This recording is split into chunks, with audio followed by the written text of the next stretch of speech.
Assalamu alaikum rahmatullahi wa barakatuh. Hope you're doing well. So, we're continuing our reading of St. Augustine's Confessions. We're in Book 3 on paragraph number 6. What I really like about this book is it's very introspective. And if you're like me and you want to study theology and philosophy, you're going to need to read St. Augustine in order to have proper understanding of what he thinks and what so many like him think. Let us begin. By the way, I know a certain content creator who mocks St. Augustine, but admits he hasn't really read him.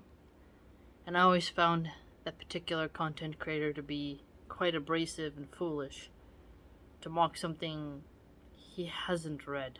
Quite a weird individual that guy is. Okay, let us continue. So there was this point here that I thought was quite poetic. He writes, "The food we dream of is very like the food we eat when we are awake, but it does not nourish because it is only a dream. Yet, the things they gave me to eat were not in the least like you, as now I know since you have spoken to me. They were dream substances, mock realities, far less true than the real things which we see with the sight of our eyes in the sky or on earth. These things are seen by bird and beast, as well as by ourselves, and they are far more certain than any image we conceive of them. I was then fed, but not sustained." So he's getting at here some men who, they're very glib and they ranted and raved, but they really just had the devil in their mouth, and they were not really righteous men. And he also spoke of these dazzling fantasies that just aren't true, and how people can relish in things that are of no real substance. He continues, "But you, O God, whom I love, and on whom I lean in weakness, so that I may be strong. You are not the sun and the moon and the stars, even though we see these bodies in the heavens." So here, let's pause for a second. What I liked about that part is that he's really smacking the faces of the Christians who follow people like Christopher Gardner, who are folk pagans or new agey, and really try to get Christians to become heretics and stuff within their own faith without really seeing it. Because St. Augustine makes it clear, the moon and the stars and all that, not to be worshipped as God. Yet, sadly, because there's not very many authentic Christian scholars who are in the mainstream, who aren't like shills like Joel Osteen or T.D. Jakes and whatnot, you don't see a lot of classic theological learning. And so when you read St. Augustine's works, you get a more authentic picture, I'd argue. "Nor are you those other bodies which we do not see in the sky, for you created them, and in your reckoning they are not even among the greatest of your works." So here he's really wanting Christians specifically not to worship the stars or any of those planetary bodies. "How far then must you really be from those fantasies of mine, those imaginary material things which do not exist at all?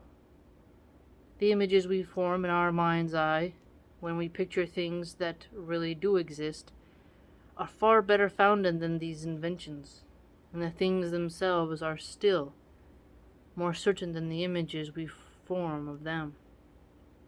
But you are not these things, neither are you the soul."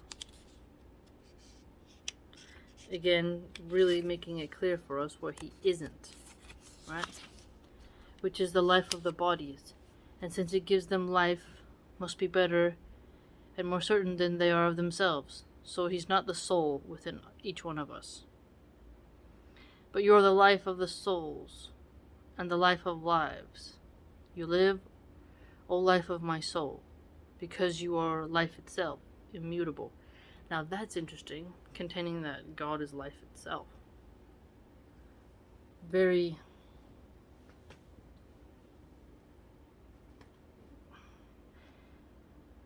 blissful way of writing it, I'd argue. There was another line here, a couple sentences down, that I thought was unique. My God, you had mercy on me even before I had confessed to you. But I now confess that all this was because I tried to find you, not through the understanding of the mind, by which you meant us to be superior to the beast, but through the senses of the flesh. Now, the mind versus the senses of the flesh.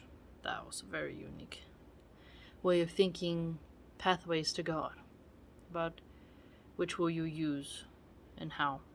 Now, over on another paragraph, I annotated this part. I did not know that evil is nothing but the removal of good until finally no good remains. How could I see this when, with the sight of my eyes, I saw no more than material things? Now here, material things. Materialism is the weapon of the pimp. It leads to decadence, decay, and nihilism, and it's not a happy way to live. So I found it interesting that he's kind of hinting at that evil is pure materialism. Because if the good is there, it can't just be material. Truly. And with the sight of my mind no more than their images. So I saw no more than material things, and with the sight of my mind no more than their images. I did not know that God is a spirit, a being without bulk and without limbs, defined in length and breadth. For bulk is less in part than in the whole, and if it is infinite, it is less in any part of it which can be defined within fixed limits than it is in its infinity. Now here, he contends God is a spirit.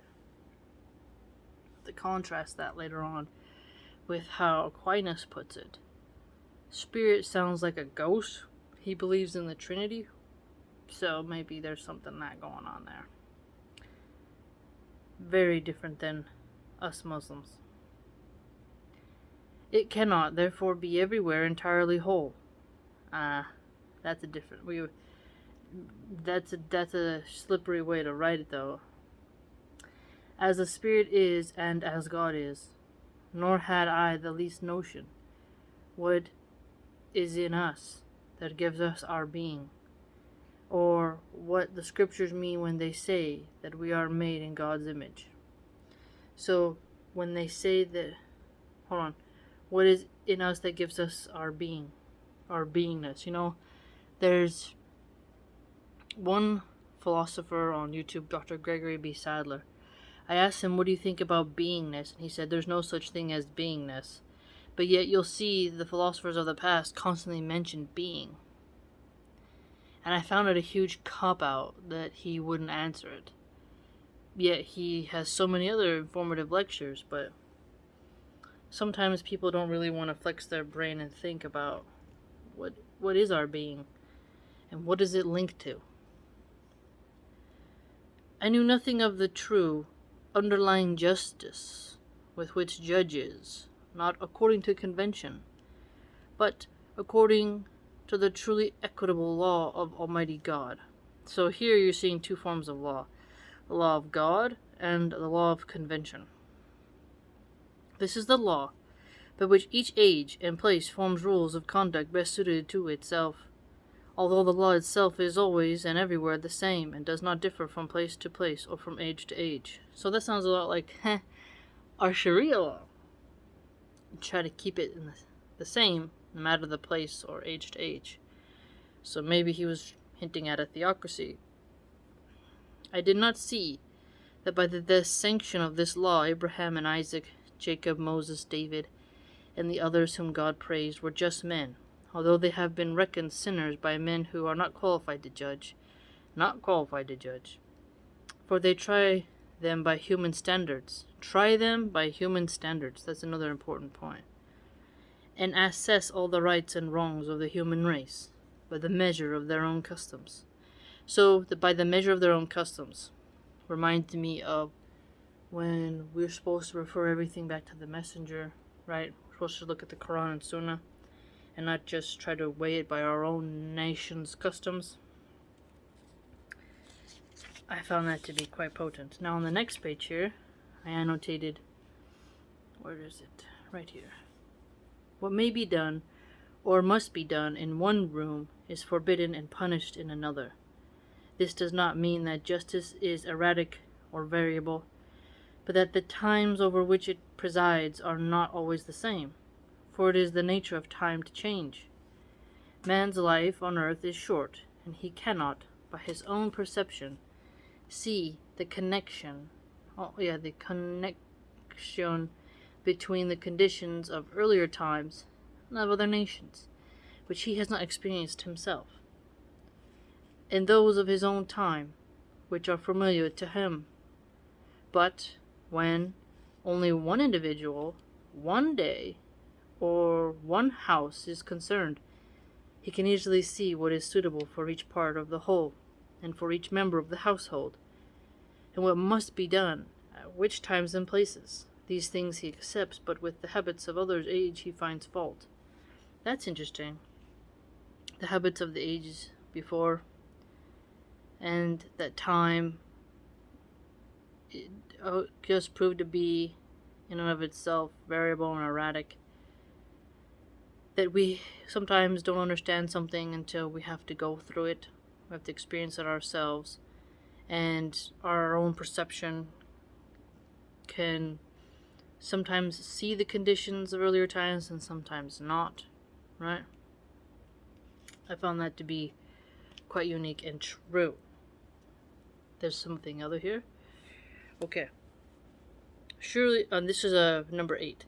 Surely it is never wrong at any time or in any place for a man to love God with his whole heart, and his whole soul, and his whole mind, and to love his neighbor as himself.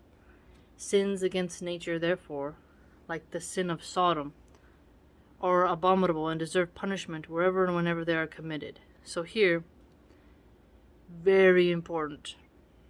When you see woke pastors trying to justify the rainbow mafia, they're heretics and blasphemers by their own standards, and that's why the Orthodox people of the past had the gall to say the truth and to not bend the knee. I think others have pointed out that 501c3s have to be controlled by the government because of how they get money from the government.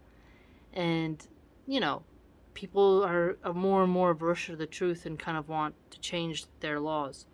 But here, when you see how it says the sins of Sodom, they need to be punished whenever and whenever they're committed, it's very clear. He's not sugarcoating it. And when you have people conducting marriages within those churches and cathedrals, it's quite a sin. And when you see them hiring and allowing gay pastors and lesbian pastors and priests and what, you're like, wow, they're really woke and they're failing. And that has to stop if they want to be authentic. So St. Augustine tells it like it is in that part. And I found that to be quite unique. Quite unique. Alright, little one's up from her nap. Gotta go. If you'd like to join my blog, it's www.subscribestar.com/MilhanArchive. Hope to see you there.